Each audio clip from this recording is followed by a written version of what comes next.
138 സങ്കീർത്തനം 1 മുതലുള്ള വാക്യങ്ങൾ. ഞാൻ പൂർണ്ണ ഹൃദയത്തോടെ നിനക്ക് സ്തോത്രം ചെയ്യും. ദേവന്മാരുടെ മുമ്പാകെ ഞാൻ നിന്നെ കീർത്തിക്കും. ഞാൻ നിന്റെ വിശുദ്ധ മന്ദിരത്തെ നോക്കി നമസ്കരിച്ചു. നിന്റെ ദയയും വിശ്വസ്തതയും നിമിത്തം തിരുനാമത്തിനു സ്തോത്രം ചെയ്യും. നിന്റെ നാമത്തിനു മീതെ ഒക്കെയും നീ നിന്റെ വാഗ്ദാനം മഹിമപ്പെടുത്തിയിരിക്കുന്നു. ഞാൻ വിളിച്ചപേക്ഷിച്ച നാളിൽ നീ എനിക്കുത്തരമരുളി. എൻ്റെ ഉള്ളിൽ ബലം നൽകി എന്നെ ധൈര്യപ്പെടുത്തിയിരിക്കുന്നു.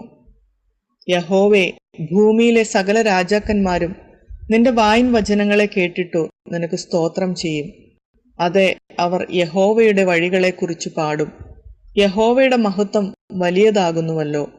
യഹോവ ഉന്നതനെങ്കിലും താഴ്മയുള്ളവനെ കടാക്ഷിക്കുന്നു.